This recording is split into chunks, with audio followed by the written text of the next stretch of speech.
Every single day, from the moment you open your eyes to the moment you fall asleep, your life is being shaped by something you barely notice: habits. They quietly control the way you think, the way you act, the way you respond to challenges. And what's even more surprising is that most of the time, you're not the one in control. Your habits are. But here's the truth that many people never realize. You don't change your life by forcing yourself to be motivated.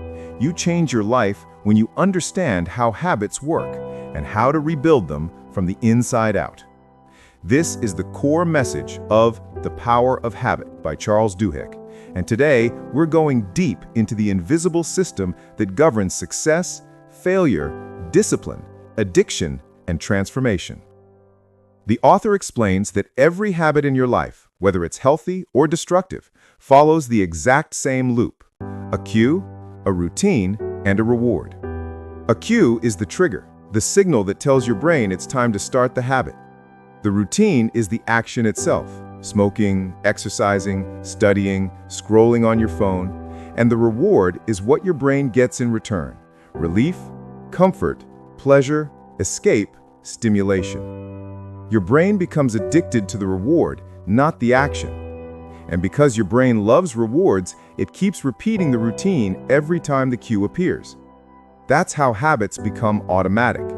You wake up and immediately check your phone, not because you want to, but because your brain is following a loop that has repeated itself hundreds of times. Cue, routine, reward. And the loop strengthens itself every day. But here comes the golden rule of habit change. You cannot delete a habit. You cannot erase it. The brain simply does not work that way. But you can replace the routine while keeping the same cue and the same reward. This is how people stop smoking, how they break addictions, how they rebuild their identity. They don't erase the loop, they rewrite it. For example, a person who smokes when stressed is not addicted only to nicotine. They are addicted to the reward, the feeling of relief. So instead of fighting the habit directly, they keep the cue, stress, and keep the reward, relief, but they change the routine: deep breathing, drinking water, talking to a friend, chewing gum. Over time, the brain accepts the new routine because it leads to the same reward. And this is how transformation begins. Not all habits are equal. Some habits are so powerful that when you build them, they create a domino effect that changes everything else in your life. These are called keystone habits. Exercise is a keystone habit. Waking up early is a keystone habit. Reading daily, planning your day, even making your bed in the morning. When a person starts working out, for example, they often begin to eat healthier, sleep earlier, manage their time better, and feel more confident. They didn't choose those changes consciously. The new habit simply unlocked a new system inside their mind. It created momentum, and momentum is everything. The book also reveals something many people misunderstand about willpower. Willpower isn't a mysterious force that some people are born with and others are not. Willpower is a muscle, and like any muscle, it can be trained, but it also gets tired. Your willpower is strongest in the morning and weakest at night. That's why you make your best decisions early in the day and your worst ones late at night. So if you truly want to change your life, put your most important habits early in the day, when your willpower is fresh. Never count on late-night discipline. It doesn't exist. But the deepest transformation happens when habits become part of your identity.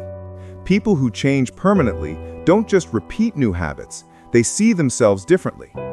Instead of saying, "I want to stop eating junk food," they say, "I am the kind of person who eats healthy."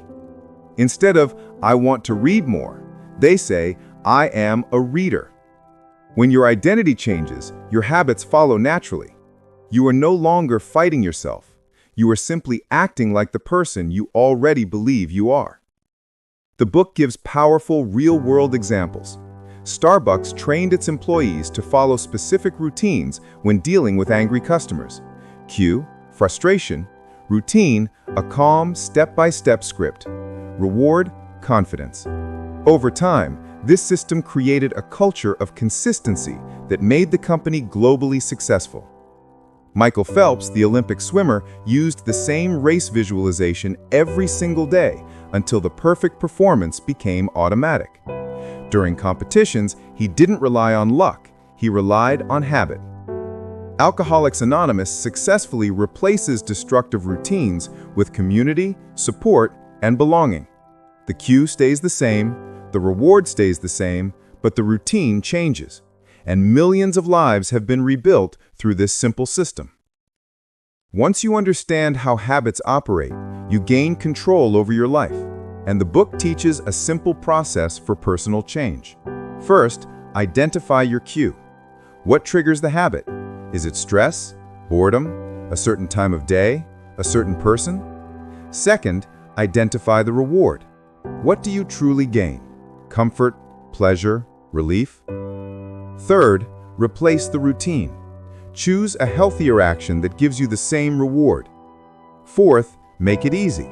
A habit must be small enough that you can do it even on bad days.